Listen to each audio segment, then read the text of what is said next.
I'm your host, Kylee Stone. It gives me an enormous pleasure and it's a real privilege actually here today to be able to host this particular panel, something that I'm deeply passionate about.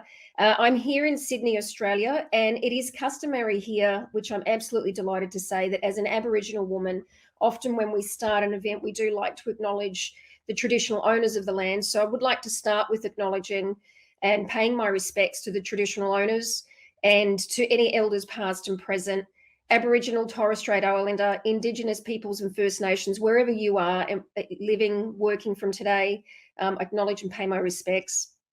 I would also like to start today by acknowledging the co-founders of the Passionistas project, Amy and Nancy Harrington, for really the extraordinary work that they've done in creating this event, creating this movement, and doing what they've done to bring together such an extraordinary group of people. As I was thinking about today's session, I think the first thing that struck me is, like many things, what does transformation really even mean? If we look up transformation, the simple reference to transformation is something like a radical, extreme, or dramatic change. And it's often in some character or appearance, something or someone, usually for improvement or making something better. But when we talk about human transformation, we're not talking about the change of things necessarily externally. What we're talking about is an internal shift that provides a clear pathway for people to live up to their full potential and to live their lives with greater purpose, clarity, and passion, which is perfect considering that we're all here really expressing our own passion. Certainly for me, the power of transformation is one of my passions, but specifically my passion for the impact it has on our ability to create an entirely new paradigm of leadership. Personally, for me, I got my own, transformation in that area. I got my first leadership role when I was 27, and in 2005 at 32, I landed my dream job. I got an executive position on the senior leadership team working for the world's biggest media organization. I really felt like I'd made it as a leader. Then 2 years into the job, I had my first child. And by 2010, which was 3 years after that, I'd had 3 kids, and suddenly everything changed for me. I could not see how to make it work with having 3 kids. I thought I must be crazy. And no sooner had I negotiated a part-time job, I was sitting in my office outside the executive boardroom, and when all the team started walking in for the meeting, I wasn't invited. And I noticed that's not all right.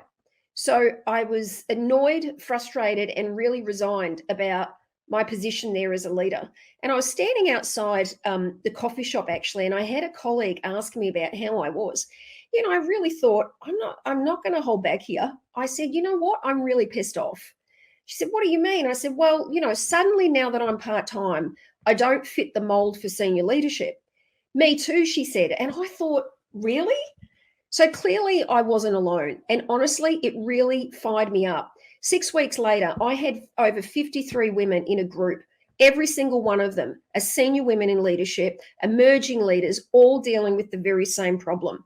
How do we advance as leaders despite all of these obstacles, despite the lack of flexibility, the imbalance of women in leadership, the imposter syndrome, so many different issues that we were dealing with? And the thing that really struck me, we were sitting in this room, every single one of us, some were on a call, some of us in the same room. And there was this one woman who I'd known for years who was sharing about the 3 reasons why she was in this group. And every single one of them had one very similar and common thread. And as this woman turned around and said, I just don't feel confident. I honestly couldn't believe it. This is somebody who's traveled the world, one of the most senior journalists, had created an extraordinary career. And at that moment, I took a good look for myself. Was this confidence something that was actually preventing me from also fulfilling on the thing that I was truly passionate about? I've had an extraordinary career as a leader. I accomplished extraordinary things, not only in my career in the media industry, which I did for 23 years, I had the courage to leap out, start a business. 3 months after starting that group, we had this extraordinary event where we brought all these women together, sharing incredible stories. And then 6 months after that, did it again. We had 270 people at this event, and it just was incredible. But as I stood back and looked at the lessons that I learned, there was something for me personally that really made a difference for my own transformation. And surprisingly, it happened after, confronting a particular challenge in my own life. I'd come home from a 12-hour day of facilitating, and as I walked in the door, I confronted the state of the house. It was just a mess, and I was exhausted, and I was really fed up with feeling like I'm trying to do all my best, and every time I come home, there was just so much for me to deal with.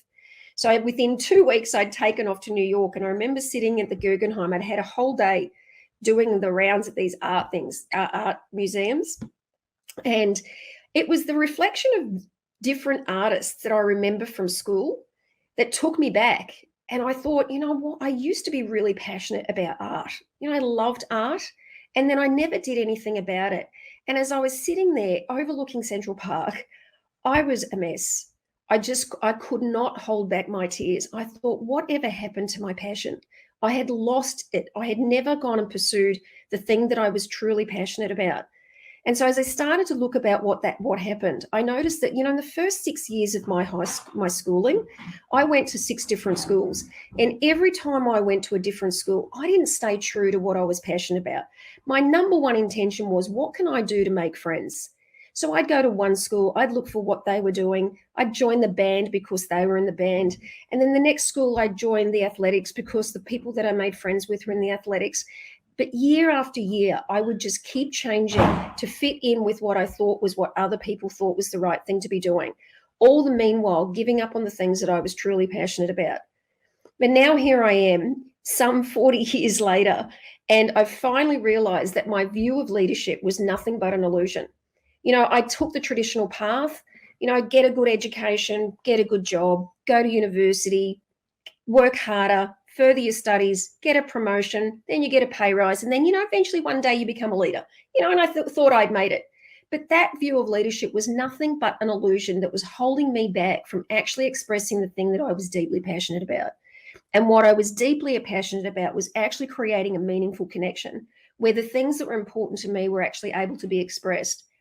And the other thing I discovered about leadership is that I'm not alone, and it's not about being a lone soldier, and that surrounding myself with other people who have a commitment to something far bigger than themselves was the thing that made the biggest difference for me. So for me, a leader has become something that's got nothing to do with the position that we have. It has nothing to do with the title. It has nothing to do with the credentials. And although all of those things make a big difference to furthering our own knowledge, it's not the thing that has us express leadership in the world. So my mission really has become about empowering people to actually create, themselves as a leader, to discover that actually real leadership starts from within and within us. And it comes to our ability to be able to show up in every moment, in every day, in every relationship. For me now, leadership is how I show up in my conversations with my kids. It shows up in how I have conversations with the guy at the coffee shop.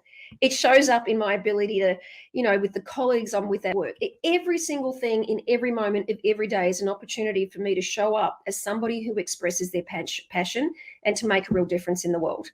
So if there's one thing I leave you with in my personal story, it is this quote from Margaret Mead. And it is that you never underestimate the power of a small group of committed people to change the world, because in fact, it is the only thing that ever has.